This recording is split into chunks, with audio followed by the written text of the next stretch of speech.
And now coming to you live from the bunker, ladies and gentlemen, welcome to Renegades React, or just Renegade React. I mean, it's just me. So, how you doing, everybody? Welcome to Renegades React, the Spider-Man 3 of reaction channels. Hopefully, you all are having a wonderful, wonderful day. And, yeah, hopefully all of you out there are having a very safe and a very prosperous holiday season, and hopefully a happy new year as well. Yeah, we are, well, it's just me, that and Plague Doctor. Hello there. He's back there just minding his own affairs, just, you know, doing Plague Doctor things. Yeah, being cute and all that. Ain't that right, Plague Doctor? Yes! All right. So, we are going to be watching a Nostalgia Critic video. I know, a Nostalgia Critic. Hey, why are you doing this now, Nate? It's like, well, it's because of the holiday season, and also, I just like watching Nostalgia Critic, and this is one that I have not seen. A Christmas Story Live.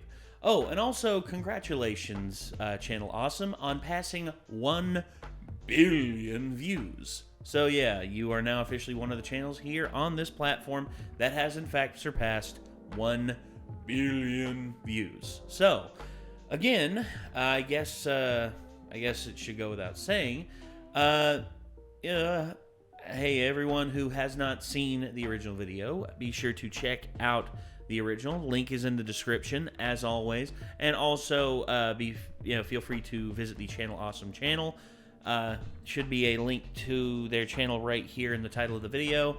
You'll see it. Their name is hyperlinked blue, so you should be able to click that. Boom. Next thing you know, you're on their channel. You're giving them headaches and, you know, causing all sorts of ruckus. But you know what? That's all well and good. That's what I hope all of us will be able to do. So anyway, Nostalgia Critic, A Christmas Story Live. You know, live performance is always something that I think that people can do good with. You know, I've seen several live performances that have literally had my jaw agape, just like, oh. But I gotta be honest, nowadays, I don't know. I don't know. I've seen some live performances nowadays that make me just go, why? Why would you do this? For instance, hearing Vince Neil try to sing Kickstart My Heart, it's like hearing a very mentally disturbed lamb be slaughtered slowly. And for those of you who have a mental image of that in your head, you're welcome. I'm sorry. So, also, another one was Wes Scanlon from Puddle of Mud trying to sing About a Girl. And holy hell, it did not come out good. With you! Sorry, I did my best impression of him, and I cannot do it justice. Watch it for yourselves. It is worth the watch. Anyway, Nostalgia Critic, A Christmas Story Live, which stars Matthew Broderick. Oh God, here we go. We're gonna hear Doug talk about Matthew Broderick again. What else is new? Let's go ahead and get this up on screen. Let's give it a watch. Let's see what happens. A Christmas Story Live by the Nostalgia Critic. Here we go. This episode brought to you by Stamps.com. Why go to the store to get stamps when you can have them printed right at home for your convenience?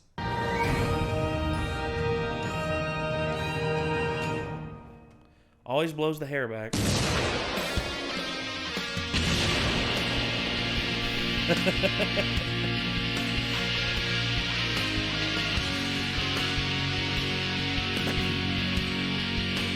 Sorry, I'm checking my messages. I'm going to my sister's for Christmas tomorrow. I'm going to be, hopefully going to be able to, provide everyone with gifts and giving and all that fun stuff. Hello, I'm the Nostalgia Critic. I remember it. I summon ye Christmas. This is me every December 1st.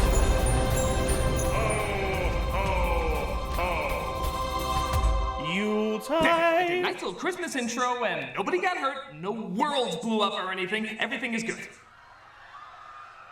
I don't hear that. I don't hear that either. Whatever it is, I'm sure it had nothing to do with my Christmas intro. How is that even possible? Anyway, let's talk about live shows. Since pretty much the dawn of television, live shows have been a very regular thing. But they've had a bit of an explosion these past 5 years. Shows like The Sound of Music with Carrie Underwood, Peter Pan with Christopher Walken, and The Wiz with Queen Latifah have been raking in big numbers for NBC. Clearly because they were good, right? Oh, yeah.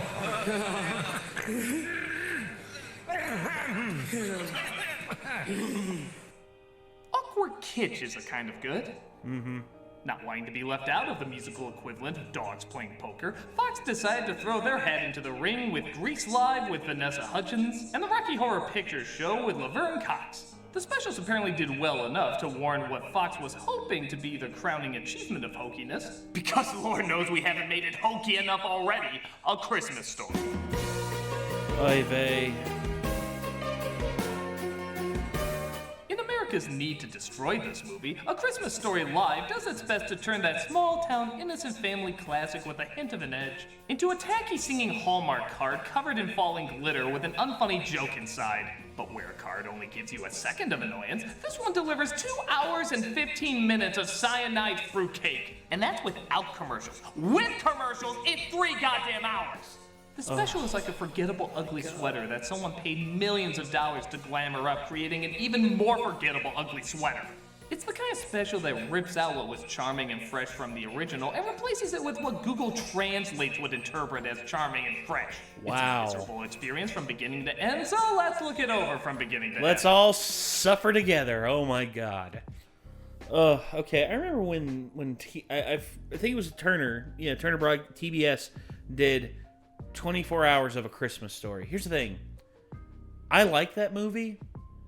And then commercialism literally ran it into the ground, into hell, brought it back, shot it in the head, and then let it rot in the desert for a few decades. And now here we are, and the world is a lot less joyous. I blame you, Turner Broadcasting Service. This is why Christmas can't have nice things. Let's take a look at Christmas Story Live. I'll try this again. Let's take a look at Christmas Story Live. Okay, my bad. I seem to have put on Old Navy Presents a Camp Rock Christmas. What's that? The fictional person I'm pretending is off camera to make this joke work is telling me this is in fact a Christmas story. Don't know how I didn't recognize that! I mean, Christ, literally the first scene is 100% wrong. It took effort to be this wrong. It's like starting off a Christmas classic everybody knows like this. Me so horny. Me so horny. Well, now I feel obligated to say this. Don't do that, Fox! We actually know you would now! So after trying to make Ralphie's bunny pajamas somehow hot, we bizarrely have enough sexy rabbits, thank you. Something kind of resembling A Christmas Story finally starts. And at first, I will admit, it is impressive to think this is all done live. The shots, In one take. the visuals, the movement, the timing. This would all be difficult to do on its own, taking out that you have to get it done on the first take. But sadly, it's narrated by an actor who's known for giving a performance like it's his first take. Matthew, he was good in that one thing, Broderick. Broderick's entire performance is the most constant reminder that this is live. Because he's so incredibly awkward that you swear rather than creating emotion first and racing against the clock second, he's racing against the clock first and creating emotion never. I had renewed reasons for optimism. Santa was on the case. I'd heard Oh my god. Okay. I know, I can see what kind of performance this is going to be from Broderick. This is attempt at wholesome. Attempt is not quite wholesome, but yet it's not quite, you know, it. God.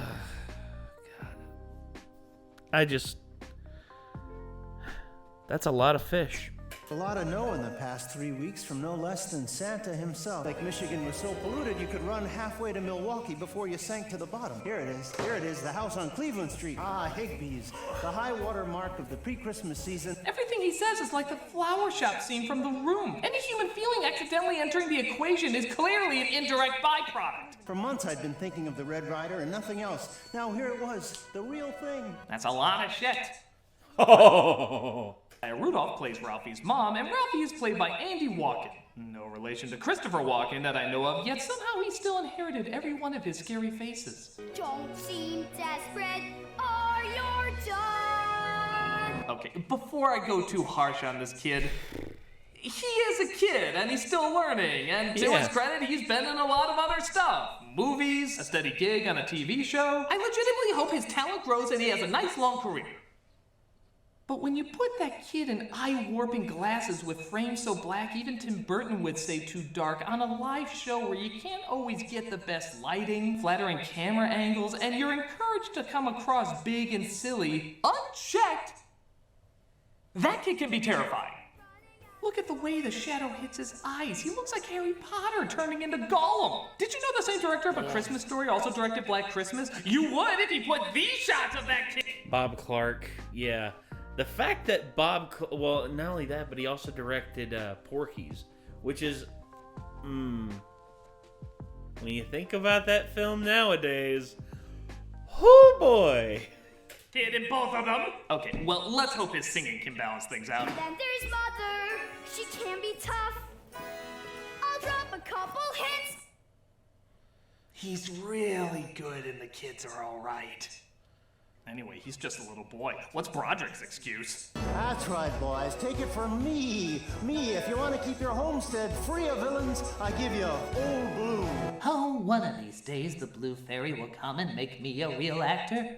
There's nothing wrong with your monitor, by the way. The aspect ratio keeps changing. I'm assuming this is whenever there's a fantasy Ralphie is having. Which means there must have been some confusing thoughts he was going through when these women came out in his PJs.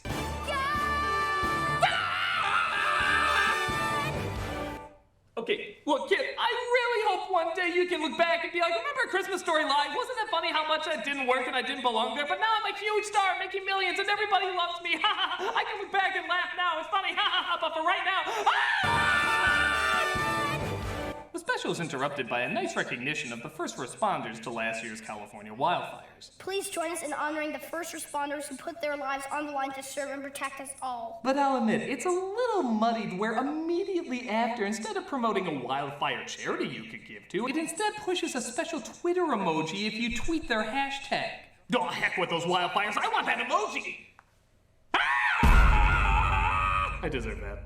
Yeah. If you've seen the original, a lot of this will seem familiar. Ralphie drops hints that he wants a BB gun, the father fights with the furnace slaps him, I guess, and legitimately good improv overshadows this prop malfunction. Let me look at the bills.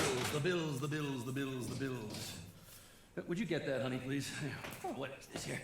Yeah. Oh, we've got our bills. My God, that was the only part of the musical that actually felt genuine. Yes. It felt real and not forcibly overblown, much like the original. So, the only part of A Christmas Story Live that actually felt like a Christmas story was literally by accident! Yes. There's a profound Zen riddle in there somewhere, but... And again, Diamatopoulos, to his credit, does his best here.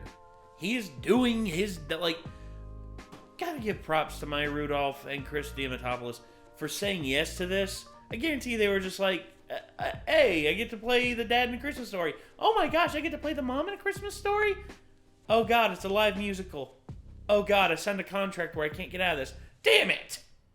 Oh well, I'll do my best with it, and this is what we got. Distracted by another shitty song number. This one's about crosswords. Of course, that's what was missing from the original. Back to your favorite quiz show, Are You a Genius? Hey, where's the bars on this one? It was in all of the other fantasies, why isn't it in this one? Are we supposed to assume this isn't a fantasy and there's actually a game show going on in his kitchen? Again. About as much as Broderick's line delivery here isn't the loudest cry for help this musical can muster. With Rinso, it's easy to pretend everything's fine. Production denial never felt so benign. Tinkerbell's pal, forever a boy, Peter. Peter. Yeah, 3 letters? Yeah, Peter, Piper picked a peck of pickled peppers. Peter Ilyich Tchaikovsky. That's not gonna fit. Yeah, he's definitely gonna win with that encyclopedia knowledge. Here's the intro to the bullies, and again, listen to the original narrator. The author of the book talk about these people as if they were real compared to a professional, world-famous actor who does this for a living. Conor Fergus, what a rotten name, staring out at us with his yellow eyes. He had yellow eyes, so help me God, yellow eyes. Scott Farkas. Even his name sounded mean and dirty, and Farkas had yellow eyes. I swear he did. But to be fair, Broderick got paid a lot of money to do this, and the author only did it because he wanted to.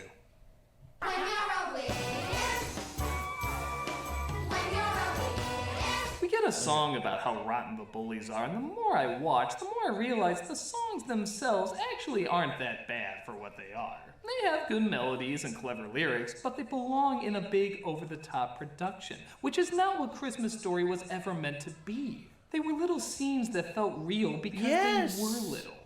Yes, exactly. It's wholesome. It feels like it's a slice of life. Oh god, I just made a comparison to anime. Oh god. Post-production Nate, if you remember to cut that, please cut that. It's little like lanterns views of life. You know, you stare at the flame of the lantern, it's just like, I remember that. And it's wonderful. It's a beautiful little story that, God, I remember when it started to get blown up, when A Christmas Story really started to just, like, take off. I also remember it was my cousin Zach, who I watched A Christmas Story with for the first time. I think it was, like,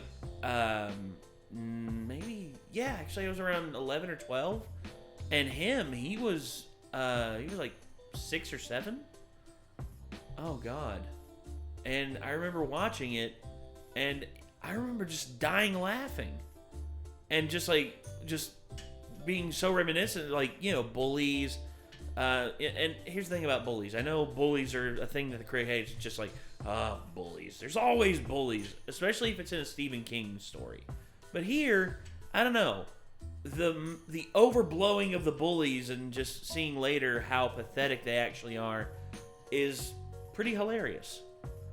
It's like the brother crying in the kitchen. That's so sweet and feels so real because it's allowed to be a smaller moment. I feel like here if they did that scene, they'd just be like, under the sink, under the sink. Wow. But they make up for that with comic gold, like the teacher, played by Jane Krakowski, being obsessive-compulsive. Our first activity of the day will be... What you saw adds nothing to anything and should have been left out. Our apologies. Yes. If I could get Miss Shields to sympathize with my plight, she might phone my mother and implore her to get me that gun. That doesn't sound cryptic at all. Those assholes that owe me that drug money will pay. Nobody messes with gangster Rappy. Rappy! I'm sorry. I'm glad Doug went with, like, he's a gangster, but instead he could have gone the other route, which I'm kind of glad that he didn't, because, whew, that could have been testy. Oh, God, I'm sorry. I just had the mental image in my head like Doug was gonna go there, and I'm kind of glad that he didn't, but at the same time, I'm just like, ugh. Maybe, just maybe, I don't know. To the rescue!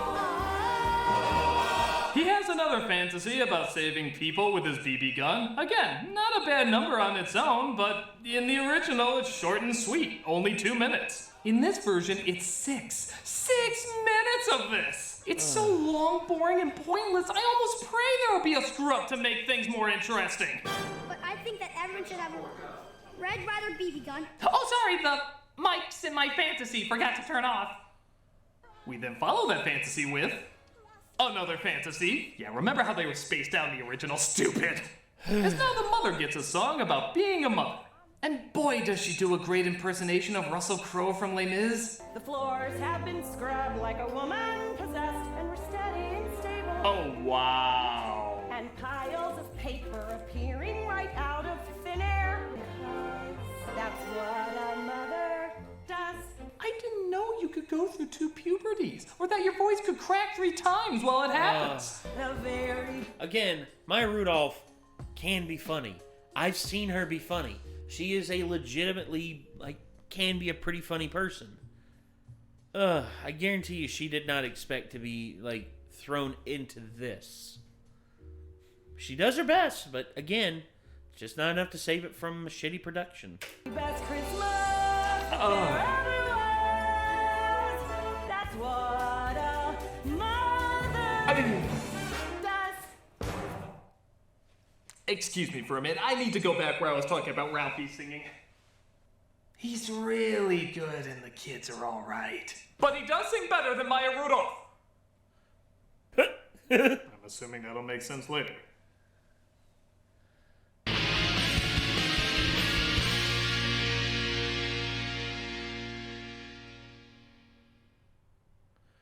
Oh boy.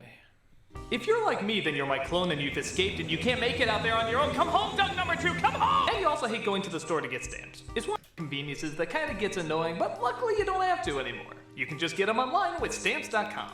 With Stamps.com, you can access all the services of the post office right from your desk. It's available 24/7, and you can buy and print real US postage stamps for any letter or any package. It's super easy. You just click, print, and mail. But you might be thinking, what if I have a package that's kind of heavy and I don't know how many stamps to use? Stamps.com will send you a digital scale. Yeah, you can weigh your letters and packages and print the exact amount of postage every single time. I use it all the time to pay bills, send out cards, gifts. You can send your cats to Abu Dhabi. I think that's super illegal, but they do it in comic strips, so it must be cute. Look at him, he looks so relaxed. He needed a vacation. Aww. It's a super convenient and easy way to handle your mail without any hassle. And right now, if you use the word nostalgia for this special offer, you receive a 4-week trial, including postage and a digital scale. So don't wait, go to Stamps.com. Before you do anything else, click on the radio microphone at the top of the homepage and type in nostalgia. That way you'll get your 4-week trial. That's Stamps.com and enter nostalgia right next to the radio microphone. Stamps! And I'm legally required to say don't actually send your cat to Abu Dhabi. I mean, I am, but you should. Chaplain, you're going to Abu Dhabi. You're going to Abu Dhabi! It's gonna be cute!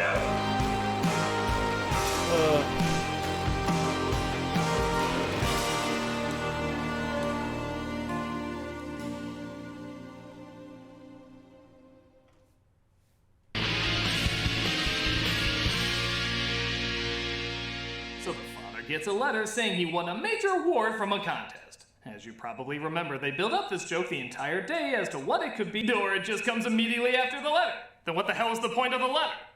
All right, boys, call it in. Yeah, what is it? Beats me. I mean, I know what it is. I just stopped caring in this production. They say all the lines you're waiting for them to recite, like math problems being repeated at school. Fragile. Yeah, fragile, yeah. And once again, we get almost no break going from one song number into another. It's a major award. I want a major award.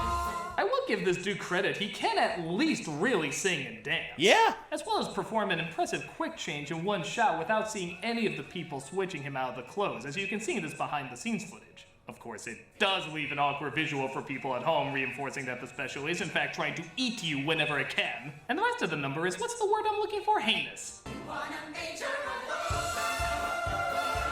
We want a major award. You know, over 60 years ago, they actually ran another live Christmas special. It was an opera called A Mall and the Night Visitors. It was about the 3 wise men visiting a woman and her disabled child on their journey. And the mother thinks about stealing the gold to help her child who has never been shown any love by the rest of the world. Here's a clip of that scene, for no particular reason. What I could do for my child with that gold. Why should it all go to a child they don't even know? Oh, my child. My child.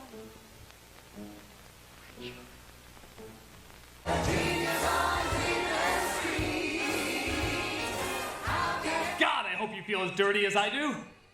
They go to a Christmas tree farm owned by Kim Jong, who in check can be funny, but in something like Christmas Story Live? Tall trees, short trees, green trees, pastries.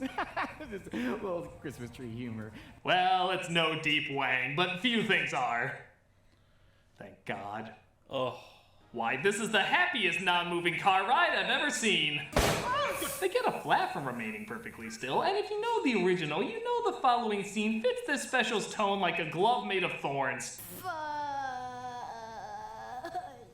But I didn't say fudge. I said the word. Because again, in the original, they talk like real kids, real parents, real situations. So a scene like this really works in the environment they created. Here it's like somebody saying bitch in Annie. It doesn't match in the slightest. Not that I wouldn't mind seeing that in Annie, but... Now this is how you do a convincing scream take.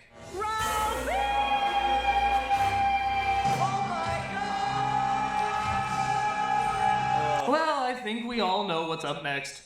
Schwartz's mom talking about spelling tests. Is this because I failed that spelling test? My heart is broken enough. But the words were hard. Believe and receive. I before E, except after C. Did we get intercepted by another musical? What's going on? How is it your fault? How is it not?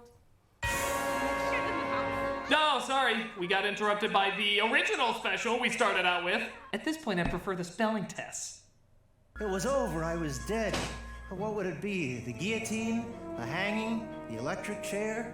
Drawn and quartered? Water torture? Yeah, you really sound concerned, Broderick. You talk about different ways of being killed like you're picking out nuts. The guillotine? The hanging? The electric chair? What should I choose? Mere The nuts, the cashews, the almonds? He says he heard the word from Schwartz, and to Schwartz's mother's credit, played by Anna Gastier, she mimics the original flawlessly. You heard it from your son. He heard it from your son. What? What? That sounded like actual Christmas Story for a minute. Take it away! We can't have that in this musical. Do the opposite. Sing a song about Hanukkah or something. Oh, come on. That was a joke. There's really a song about Hanukkah in this? Yeah, there is. Yep, right the hell out of nowhere. After Ralphie apologizes to Schwartz, she bursts out singing a song about Hanukkah. I think every Jew in this whole state is here inside our home. Come on, everybody. It's the Hanukkah portion of the show. Market for a miracle. One is ready. Now look, learning about another religion's traditions are fine, but... I did when I was a kid. I remember they actually, originally there was a slideshow, but then I actually found out that there were two families. There were two families in our area who were Jewish. The Coopersteins and, okay, here's the thing. I know a Jewish kid whose last name is Christian. I shit you not. I know a Jewish kid whose last name is Christian. That is flipping hilarious. If it's any consolation, his family his dad converted, and his dad's last name was Christian. So they're not traditional Jewish. You know, they don't have the old name from like the old country. You know, not like a Hasidic Jewish name or an Ashkenazi Jewish name, or not even a like an Arabic Jewish name or Old Hebrew. Instead, it's his last name is Christian. I'm not sure if he did that ironically, but you know what? It's pretty funny. What's up, Jamie? If you ever see this, I'm sorry. But A, there's enough filler in this already. B, it's adding to the already torturous running time. And C, it's called A Christmas Story. If I went into Easter Parade and they spontaneously sung about... I was gonna say, just call it The Holiday Story. That's it. Just call it Holiday Story. I mean, again, there's nothing wrong with like celebrating one thing. Like, celebrate Christmas, celebrate Hanukkah, celebrate Kwanzaa, celebrate nothing. I mean, hell, or just go old school. Celebrate Saturnalia, celebrate Yuletide traditions, celebrate anything. I mean, honestly, it's like if you're going to make a movie, put some freaking effort into it. If you're gonna do a production, put some effort into it. Here, this feels like they're pandering for some reason, and I don't know. Again, filling up 3 hours of runtime is not easy to do, and right here they just made the watching experience more tedious. I hate that. Kwanzaa wouldn't really fit. Raise a glass to the Israelites, living it up for a crazy night. You know what? Strike that. I'm learning so much more about Hanukkah in this one song than I am about Christmas in this entire special. This is true. Hi. Who the hell are you? Oh, Miss Shields, I've got all my Christmas letters to write. I write special messages to every one of my friends and relatives. I'll teach you how to type. Sucks. Look, we've already had this special confiscated by other specials. We really don't need another one. Can we please get back to... Okay, thanks. What has Mom heard you apologize? Oh, wait, now I really want to analyze this. Why the hell was that scene in this story? It had nothing to do with the characters. It had nothing to do with the plot. Oh, God, what am I doing? Just get this over with. Please. As you probably guessed, this scene had to happen at some point. Flick gets his tongue stuck on the pole. Twice. Class, what is going on? Well, you can't confess a thing or you'll get busted. You know, singing your crime doesn't make me hear it any less. You all have detention. They get him off the pole and they go on with their day as Ralph finds he gets a C+ on his report. Look at the loser, he only got a C+. C+. C. All in favor of skipping this song? Thank you, Christmas Miracles. Wait, I should see if there's anything of potential value. Nope, here crap. So the bullies drop by again, and in a fascinatingly botched moment, I know so few, Ralphie just attacks him for literally no reason. In the original, the bully hit him with a snowball, breaking his glasses. It hurt. He was crying. He was afraid of his father's wrath. A father he loved, but he was kind of afraid of. And on top of that, he was mocked endlessly. It was perfectly built up, so you felt like you would attack too. But here... Yeah. That was honestly like one of the best parts of the film. And also, Ralphie swearing up a storm, and then all of a sudden, his mom comes up. That, again, it just adds to it. It's an explosion of anger, followed by, you know, and all of a sudden remorse, because it's like, oh gosh, what have I done? I hit someone until they started bleeding, and then not only that, my mom heard me what I said, and now I'm gonna get whipped even more. Oh God. He's just called names, nothing else. The bullies called him names all throughout the special. If anything, he kind of looks insane just randomly attacking him at this point. More than usual. God. But he breaks them immediately afterwards, and Mother sings about how things are gonna be okay. Well, sing is such a strong word. Notice how the world keeps turning, and you're back to jumping, laughing, and they're gone crazy, messy moments. Maya Rudolph, I'm sorry. Good job there. That was, definitely breathing with words coming out. I couldn't have done that. I mean, I'm doing it now, but the way you did it, Or as they call it in Music Man, that was good sustained talking. That was very good. It was definitely that. I definitely couldn't do that. From then on, things were different between my mother and me. Neither of us ever sung again. We shared a bond. Thank God. Next, they go to the mall to visit Santa, played by David Allen Greer. Yeah. You nailed the spirit of the original. The elves here? And the elves from the movie. Quit dragging your feet! Hurry up, the store's closing. Come on! It's like the movie's looking into a mirror that can't sing. And give me a towel. Santa! Well, I'm not your imaginary friend. I got my limits. I think that's what TV Guide actually said about this special. Oh. Ralph gets up there, and just like in the original, he's told he'll shoot his eye out. I love this job. It's just like in Living Color, only not funny and somehow more offensive. Oh, God. Oh, God. In Living Color. I haven't heard a reference to that in so long. The fact that In Living Color died the way that it did, slow and agonizing, is still irritating to this day. Thor apparently knocks over the lamp by accident, and the father goes to get the glue. Pretty similar to the original. Not a finger! It happens on Christmas Eve! Christmas Eve! It just makes everyone look like an asshole! The father looks like a dick yelling at his wife and going to the store to get glue, and the mother just leaves the kids behind because she's so angry. These parents are awful! Just awful! In the original, they were a little awful, likably awful, but here, their Christmas story too awful! They're human. They're human, that's the thing. Little awful, likably awful, but here, their Christmas story too awful! I said it, no regrets, this special sucks! Yes. They come home and immediately make up, making this all completely pointless. And since we know you don't ever want this to end, here's a song about the kids not being able to sleep.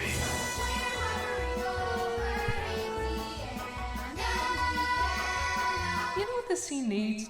That yak from that Ren and Stimpy episode that goes completely insane. He'll come swerving down the hill, catch the curve around the middle. Shut up! I can't stand it anymore! All the time! Singing! Singing! Why won't he stop? Christmas morning. I would say this could use a healthy dose of Charlie Day. Charlie Day from Always Sunny. Hold on a second. Let me pull that up.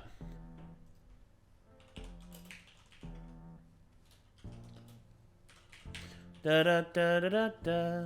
There it is.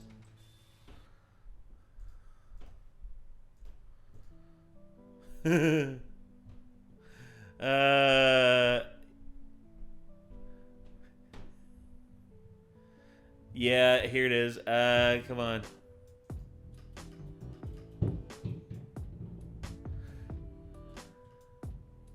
Yeah, this is the this is my favorite, one of my favorite Always Sunny clips ever. Like, me seeing that, I'm just like... Shut up! Oh my god, I don't care! What we're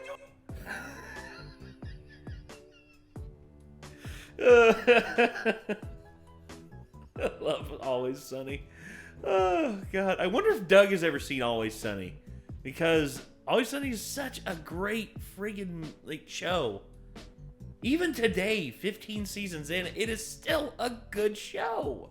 Mercifully comes as the last 20 minutes. It's pretty much a line-for-line reenactment, replacing all the charm and joy with a possibly drunk Broderick. I knew that Santa and his reindeer had already left. Reindeer? He was one of the most feared furnace fighters in all of northern Indiana. That I was not only perpetually 4 years old. Oh, my eye's okay. If Schwartz and Flick ever saw me, or at least that's what I kept telling myself. How did they never do another Inspector Gadget with him? I know I'm picking on him too much, but a lot of people really do underestimate the passion of the original. So, once again, here's the author, a guy who made his living writing, giving acting a shot, against a highly paid Hollywood actor who does this professionally. My eyes are right. The BB must have hit my glasses. My glasses? Oh no, where are my glasses? Few things brought such swift and terrible retribution on a kid as a pair of busted glasses. Well, the BB must have hit my glasses. My glasses. Oh no, where were my glasses? No. I can literally see the guy, like, as he's reading this. Hold on. Let me see. Like, yeah. Hollywood actor who does this professionally. I will enact out how I imagine this man is talking whenever he's doing a readout of this. My eyes are right. The BB must have hit my glasses. My glasses? Oh no, where are my glasses? Few things brought such swift and terrible retribution on a kid as a pair of busted glasses. Well, the BB must have hit my glasses. My glasses. Oh no, where were my glasses? Nothing brought such swift and terrible retribution on a kid as a pair of busted glasses. Can you believe? Broderick looks like he is literally powering his way through tranquilizers. Literally. It looks like he is powering his way through a high-grade tranquilizer. I'm talking like Elvis Presley level tranquilizer. And that's not a slight against Elvis Presley. I mean, a man can only do so many steroids and tranquilizers and last only so long, but the king lasted well over 20 years. Yeah, sorry. Oh, God. Anyway, sorry. Believe the Lion King invited James Earl Jones back, but not me? Weird. Like the original, he pretends an icicle hit his eye and he gets to keep the gun. The dogs eat the turkey, but forget to take the tablecloth, so the father makes up for that. There you go. And they go to the Chinese restaurant where, prepare yourself, there's an actual funny joke here.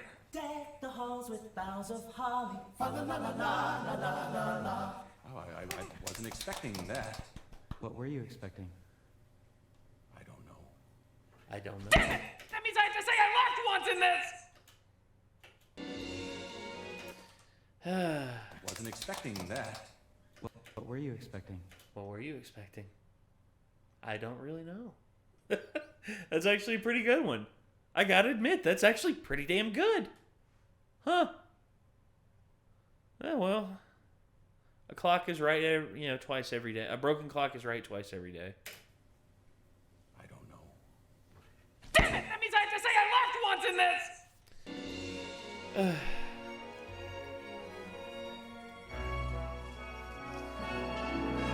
Does this mean we both die? I hope it finally ends with everyone taking a bow, but they never address the most pressing question that the special raised. Did the girl ever learn to type? Well, that's the most investment I got! This special makes me realize why so many people are hating Christmas Story more and more. Because fewer and fewer people know how to properly represent what made it special. Christmas Story has become that kitschy lamb. It's loud, ridiculous, and people are increasingly embarrassed by it. In the original, it was grounded enough to mock such tackiness, but now it's become it. This whole special is like one of Ralphie's fantasies, except they're supposed to only last a few minutes, not over 2 hours. I'll give it credit on a technical level. For a live show, it is amazing how smoothly it went and how good it looks. I'll also say the music for the genre is surprisingly rather good too. It makes me almost want to check out the Broadway show.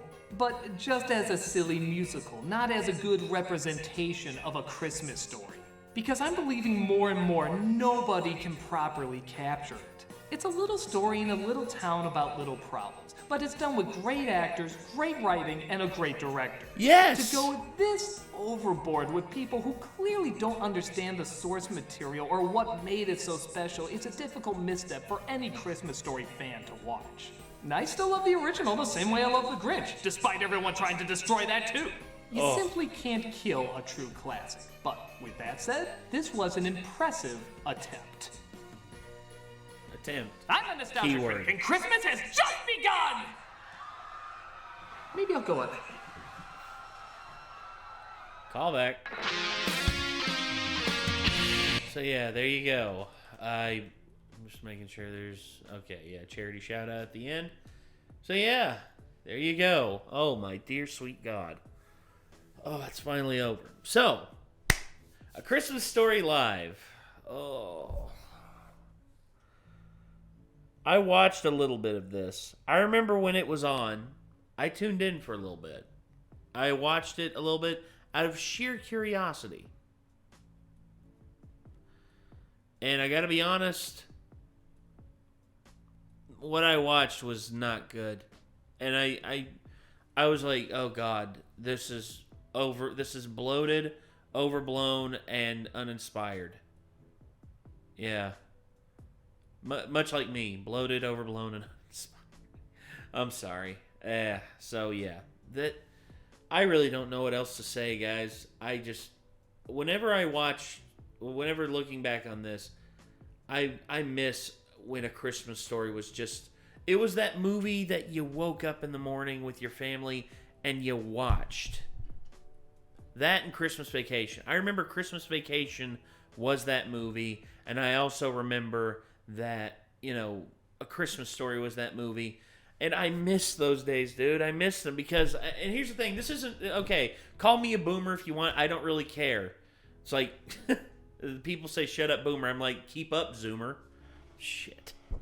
Anyway, so my whole thing with just Christmas mornings, just turning on, like, I remember...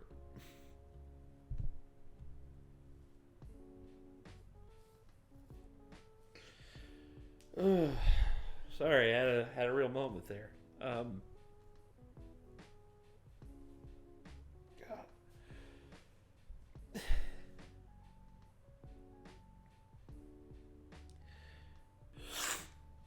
Sorry.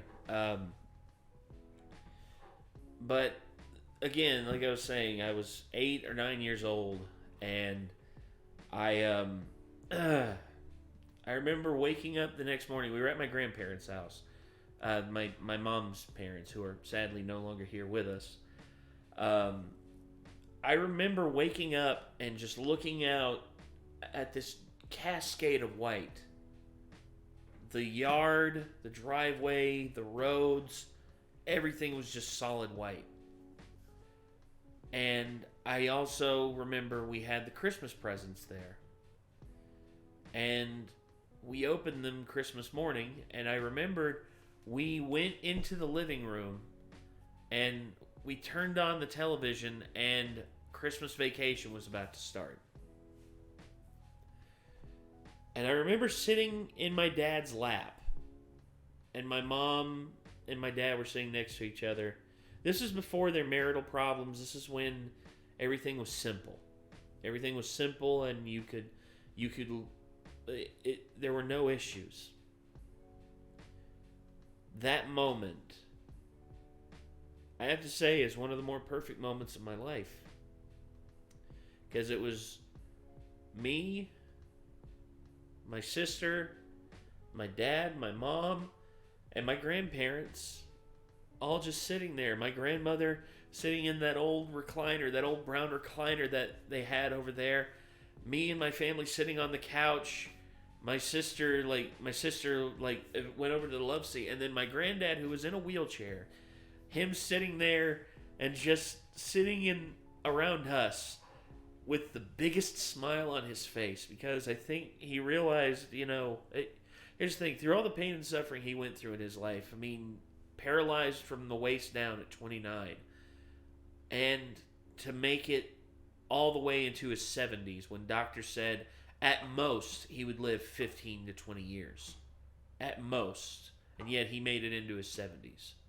Defying expectations and being tough as nails, but yet those human moments that you can have where you just sit there with your family, where you just sit there with people that it didn't even have to be family. I know some of you out there don't have family, and some of you, don't really speak to your family and all that, but the people that you have in your life that you care about, that you truly care about and you want to have around you, having those moments, to me, that's what the holiday season is all about, and that's an emphasis on what Christmas is all about. And I think that it's by far the most important thing that people can have is just that moment where you can be together and be real, have a real moment. I think people don't have those as much anymore because everyone's so busy moving so damn fast. And I hate that feeling. I hate that feeling because that's what I feel like I've been missing. I don't have... I still have my family, but we've all got lives of our own, and I'm the only one... Literally, I'm the only one that doesn't have anybody. I have this constant feeling of loneliness that I fight every day, and I just feel like I'm losing. And I don't have those moments anymore. I don't have those little in-between moments where I can just be myself.